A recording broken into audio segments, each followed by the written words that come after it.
미국 메릴랜드주에 위치한 도시 볼티모어.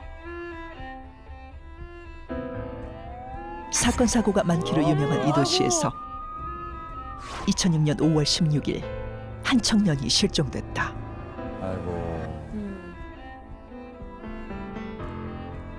어느 날 갑자기 다급하게 집을 떠난 그는 가족들에게 아무런 말도 없이 사라졌는데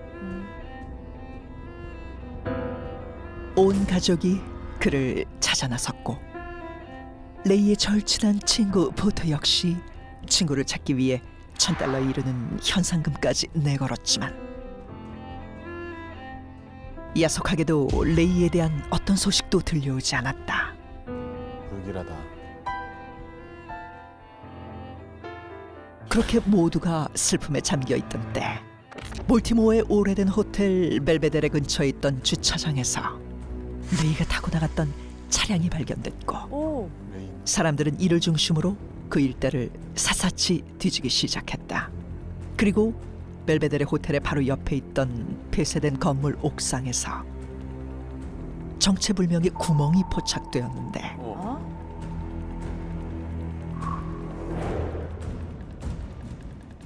실종 8일째이던 2006년 5월 24일 건물의 옥상 구멍 아래서 레이 리베라는 싸늘한 시체로 발견되었다. 구멍 아래에서. 위에서 떨어진 건데 그러면? 그러게요. 부검 결과 그의 몸은 타박산과 철과상으로 성한 데가 없었고 아. 높은 데서 떨어졌네. 아이고. 갈비뼈 골절, 양쪽 폐에서 발견된 자창, 18에서 23cm에 이르는 열상과 두개골 기저부까지 이어진 손상. 게다가 오른쪽 정강이뼈는 살갗을 뚫고 나올 정도로 심하게 부러져 있었다. 설상가상으로 긴 시간 부패가 진행되어 검시관마저 사인을 판단하지 못한 채 미제로 결론을 내렸고 볼티모어 그 어디에서도 타살의 정황이 발견되지 않자 경찰은 레이가 시신이 발견된 장소의 옆 건물인 벨베데르 호텔의 옥상에서 뛰어내려 자살한 것으로 의견을 모았다.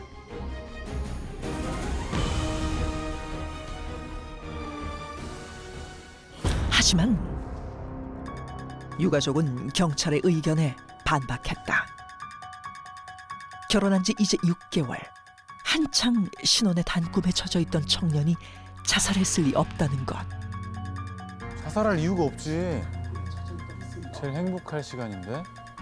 게다가 사건 현장에서 발견된 그의 안경과 핸드폰은 추락한 사람의 것이라고 볼 수 없을 정도로 아. 깨진 것 하나 없이 그럼 온전했다. 누가 치워놓고 간 거야. 이뿐만이 아니었다. 벨베데레 호텔은 번화가에 위치해 사람이 뛰어내렸다면 누군가 목격했거나 떨어지는 소리라도 들었을 텐데 목격자가 아무도 없다는 사실. 호텔 안에서 레이를 본 사람도 없었고 하필 사건이 있던 날 옥상을 비추던 CCTV는 고장이 난 상태였다. 어? 하필 전날 고장이 났다고? 수숙한 방은 있었나? 없었겠죠. 그리고 자살 사건일 수 없는 결정적인 이유가 있었으니 호텔 옥상과 구멍 사이의 거리는 45피트, 즉 13.7m로 사람이 스스로 뛰어서 도달하기에는 너무 멀다는 것. 그럼 위에서 떨어진 게 아닐 수 있겠는데? 긴데? 올림픽 선수도 9m가 맥시 최고거든요. 칼로이스도. 이상한 게 한두 개가 아닌데. 하늘에서 갑자기 뚝 떨어진 것이 아니라면 설명하기 힘든 위치에서 발견된 레이 리베라. 이 사건은 15년이 지난 지금까지도 풀리지 않는 미스터리로 남아있는데 그는 정말 자살한 것일까? 아니면 그 누구도 모르는 비밀이 숨겨져 있는 것일까?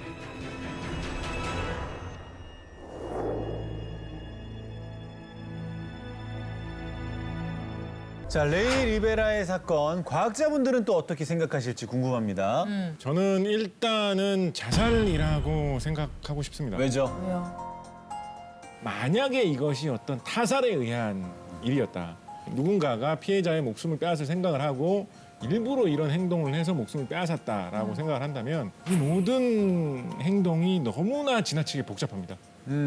사람을 높은 곳에서 멀리 던져가지고 어떤 건물에 구멍을 뚫릴 정도로 떨어지게 해가지고 13m. 그 사람의 목숨을 빼앗겠다. 네. 라고 하는 행위가 너무나 힘들고 그렇게 할 이유도 별로 없거니와 지나치게 복잡하고 힘들고 누군가의 눈에 띄고 흔적을 남기기 너무나 쉬운 방법이라는 생각이 듭니다. 근데 어쨌든 그 폐쇄된 공간이었고 그 뚫려 있는 지점을 저는 만약에 그 피해자의 DNA가 나오지 않았다면 뚫려 있는 거 미리 확인을 할 수는 있었을 것 같거든요.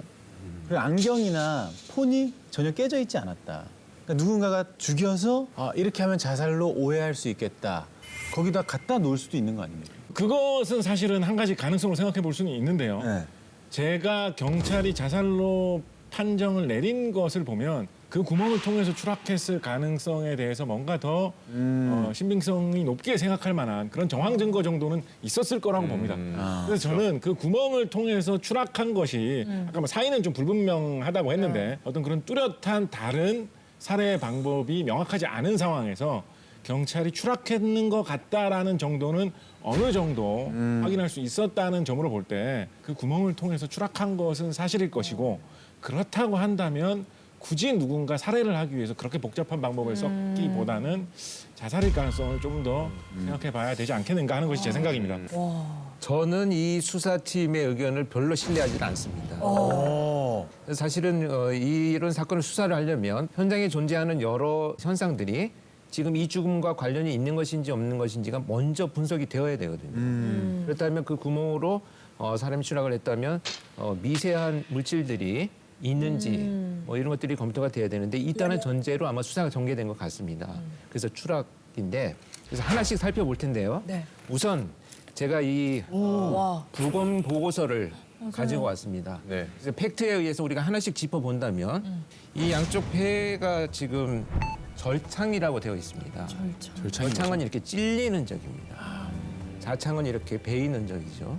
근데 이 찔렸는데 문제는 외부에서 뭔가의 범행 도구로 찔린 게 아니고 내부에서 찔렸어요. 내부에서요?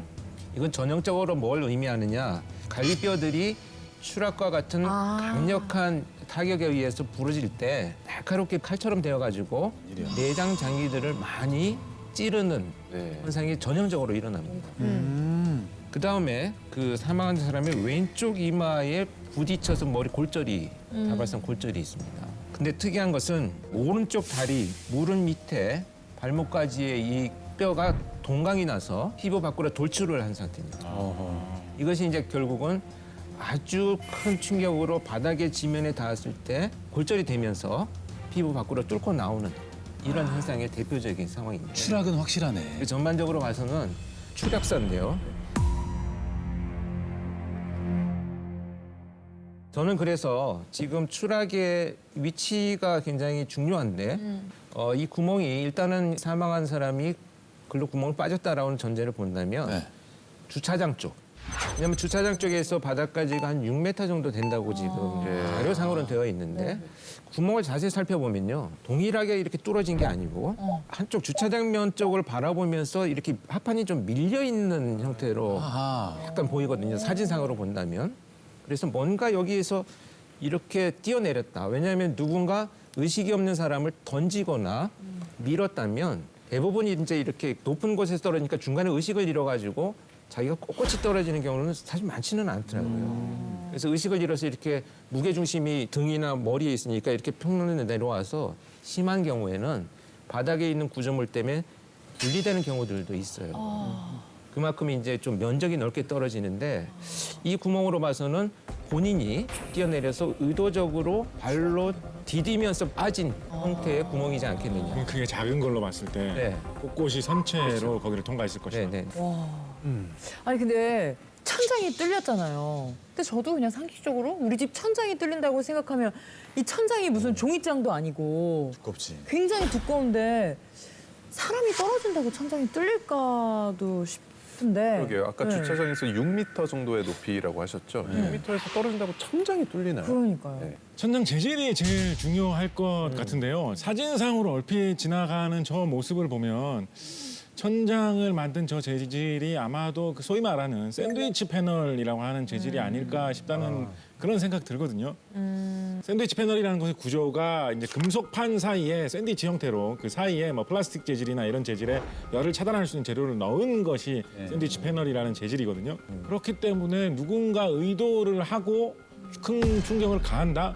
혹은 뭐 굉장히 큰 충격을 받는 물체가 거기에 충돌한다라고 하면 뚫리는 것이 가능하죠. 우리 각 작가님과의 조금 다른 의견은 그럼에도 불구하고 이 사건은 자살이 아니고 네. 누군가 주차장에서 어떤 위협이나 폭력 상황이 벌어져서 본인이 도주하기 위해서 그 정도 높이면 내가 뛸 수 있을 거야 라고 했는데 뛰어내려서 사망하게 된.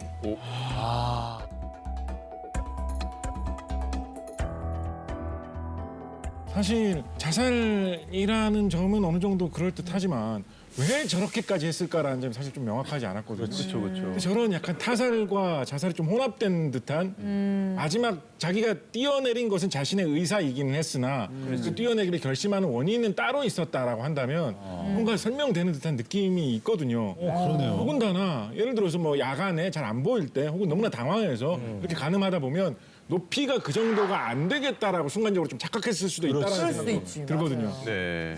그래서 이제 만약에 거기에서 일차적인 어떤 물리적인 접촉이 있는 상태에서 휴대폰과 안경을 떨어뜨렸다면 누군가 도망간 피해자를 확인하기 위해서 그쪽으로 갔다가 이미 사망한 것을 보고 안경과 휴대폰을 버려두고 그러면 또 하지 않았겠는가라는 일차 가설을 한번 설정을 해봤습니다.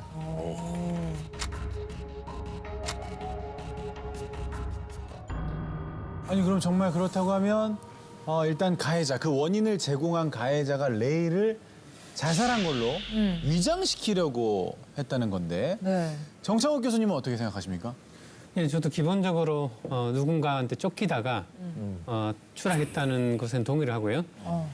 새로 다르게 생각하는 부분은 조금 전에 주차장 말씀하셨는데 6m니까 내가 떨어져도 도망갈 수 있겠지라고 상상을 하셨는데 그 샌드위치 파넬 같은 아무리 좀 부실한 지붕이라도 6m 정도 떨어져서는 뚫리기 힘들고 휘어질 정도는 몰라도 그래서 그 옆에 있는 본관에서 뛰어내렸다고 생각을 합니다. 근데 본관에서는 13점 몇 미터 그래, 13.6? 거리가 있다고 굉장히 들었는데 높았는데. 근데 이제 한 가지 조금 의구심이 드는 것은 바닥에 착지를 했을 때는 훨씬 더 골절이나 뇌 손상이 더 크지 않았을까 하는 좀 이제 의구심이 그렇기는 하네요. 아까 척추의 손상도 없었다고. 맞아요. 그러니까 몸이 뭔가 터졌을 것 같은 느낌도 들어요. 그 정도면. 그냥 땅이었으면, 그냥 시멘트였으면 아마 그렇게 됐을 겁니다. 근데 지금은 샌드위치 파넬인데 샌드위치 파넬은 이제 판을 이렇게 넓적하게 하니까 이것이 충격 한번 받아주는 거 휘면서 충격 한번 받아줍니다. 쿠션 역할을 해주는 거. 그러면서 오른쪽 발로 떨어지면서 거기 좁은 부분에 힘이 다 모이니까 그 부분이 먼저 데미지가 일어나면서 살짝 뚫려요. 한 번 뚫린 건 어떻게 됩니까? 그 다음엔 또 쉽게 뚫려버리죠. 그렇죠. 처음에 한번 시작이 어려운 거죠. 그러게요. 네.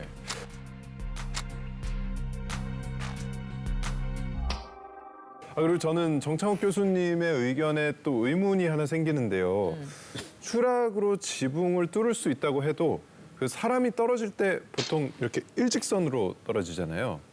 그러면 구멍의 위치가 주차장에서 떨어지면 저 위치가 맞는데 호텔 옥상에서 그 옥상 구멍까지는 굉장히 거리가 길단 말이에요. 그러니까요. 4m. 그럼 검 교수님께서는 왜 호텔 옥상이 아니라 주차장이라고 생각하시는 거예요?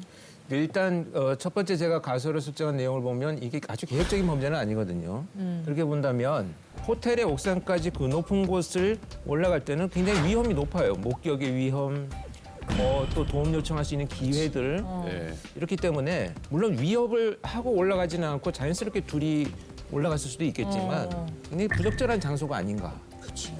그런 어떤 심리적인 측면에서 본다면 오히려 그 뛰어내릴 때 그 사망한 레이가 안정감을 느끼고 좀 자기가 도피할 생각이 있었다면 거기 그 높은 옥상에서 떨어지는 것보다는 여기서 이렇게 다른 목적을 가지고 뛰어내리지 않았나로 이제 추정을 한 겁니다. 맞아요. 목격자가 또 아무도 없다고. 그러니까. 근데 목격자가 안 나왔다고 해서 없는 건 아니에요. 맞아. 수사 상황은 못 찾을 수도 있고 있는데 진술을 안 할 수도 있고. 그렇지, 보고도 엮이기 싫어하는 사람도 있을 수 있잖아요, 그죠? 그 사람인지 모를 수도 있고. 예, 모를 수도 있고. 맞아요. 맞아. 그럼 일단 교통사고라고 그냥 가정을 했을 때 네. 절창이 이루어질 수 있습니까? 다발성 골절 같은 경우는 충분히 가능은 하죠. 그런데 제가 조금 의구심이 드는 건 물론 저도 만약에 교통사고라면 브레이크를 밟았을 때 차체가 낮아지기 때문에 아래를 쳐서 뼈가 골절될 수는 있습니다. 그런데 대부분 그렇다고 하더라도 차의 면적을 본다면 무릎이나 그렇지. 또는 이런 그 복합 골절이 많이 나오거든요.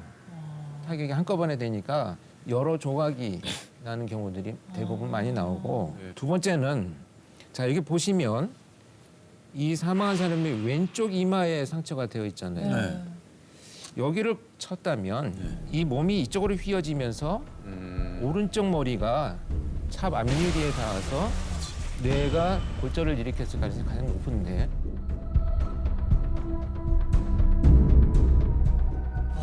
그러네요. 반대편에 뇌가 이렇게 상처가 있다라고 하는 것은 한쪽에 타격이 있어가지고 그 상처를 입고 그 상처라고 한다면 폐까지 갈비가 골절이 되면서 뇌 장기들을 찔러서 절창이 일어났겠느냐라고 보기에는 좀 어려운 부분이 있었죠. 사실 지금 저희가 한정적인 정보로 추측을 하고 있다는 점을 좀 알아주시면 감사할 것 같고 네. 그런데 권일용 교수께서는 프로파일러의 관점에서 교통사고 후에 시체를 유기한 거라면 왜 저곳에 뒀을까? 네네. 특히 교통사고에서 뭐 일반화할 수는 없지만 그런 우발적인 갑작스러운 충격에 의한 사건이 발생을 하면 대부분 가해자들이 짧은 시간 안에 체계적으로 시신을 어딘가에 숨겨야 되겠다라는 생각을 잘 못합니다. 그래서 차에 싣고 어딘가 현장을 빨리 이탈하려고 하는 노력을 가장 많이 하고요. 두 번째는 이탈을 했을 때 전혀 사람들이 발견하지 못하는 곳으로 가는 것이 기본적인 범죄자들의 심리이기 때문에 저렇게 남의 건물에 그 시신을 갖다 놓는 것은 아직까지 한국에서 저런 경우는 제가 보지는 못했어요. 랜드마크인데. 뭐 차량도 있고 한다면 흔히 이제 생각할 수 있는 것은 뭐 시신을 뭐 들고 와가지고 뭐 산에 어떻게 묻는다든가 인적이 드문 곳에 강이나 가서. 바다에 뭐 어떻게 유기한다든가 이런 것을 흔히 생각을 하는데 저것은 시신을 남의 건물에다가 옮겨 넣었을 뿐만 아니라 그 시신을 위장하기 위해서 누가 지붕에 올라가가지고 구멍도 따로 뚫어야 되거든요. 그러니까 고생이지. 그거를 하는 과정에서 남에게 들키지 않고 아저씨 그 지붕에서 뭐 해요? 이거를 걸리지 않고 해내겠다는 생각을 하고 뭐 시행했다는 것이 굉장히 어렵죠. 의아스럽긴 합니다. 근데 유가족들의 주장대로 이게 타살이라면 용의자로 지목된 사람은 없었는지 그러게. 궁금합니다. 네, 제가 그래서 그 자료를 조금 더 살펴봤습니다. 봤더니 아까 그 레이와 가장 친하다는 사람 기억나시죠? 포터? 포터. 네. 네. 그러니까 포터가 실종 당시에 찾는 사람에게 1,000불을 주겠다는 현상금을 맞아요. 제시를 했고요. 언론에도 적극적으로 지금 이 실종에 대해서 목격한 사람이 있으면 제보를 해달라는 그 활동을 많이 했었어요. 그러니까 제발 저린 건가? 의심을 피하려고. 그렇게 이제 찾고자 노력을 했던 이 포터가 네? 막상 이제 시신이 발견되고 나니까 그 순간에 돌변하기 시작을 합니다. 갑자기 자기 직원들한테 일체 회사 내의 문제를 이야기하지 마라라고 함구령을 내리고요. 외부에다가 냄새가 나는데? 두 번째는 이제 변호사를 고용해가지고 경찰 조사에 아주 미온적으로 대처를 하면서 법률 조력을 받아가지고 그 자기한테 불리한 진술이나 대화들이 나올 때는 회피하는 이런 태도를 보여주기 시작을 합니다. 근데 그 시신이 발견되고 나서 그런 건 확실하겠죠? 태도가 바뀐 건? 글쎄요. 근데 이제 태도 변화도 문제가 되지만 애초에 실종됐을 때 그 거액의 그 현상금을 걸고 가족들도 아닌데 불구하고 그렇게 했다는 것은 이미 지금 사망을 했고 또 찾기가 굉장히 어렵다라는 것을 자기가 알고 있는 상황에서 어떤 그 나는 범죄 혐의가 없다라는 뭐 이런 과도한 액션의 표현이지 않나 생각도 좀 듭니다.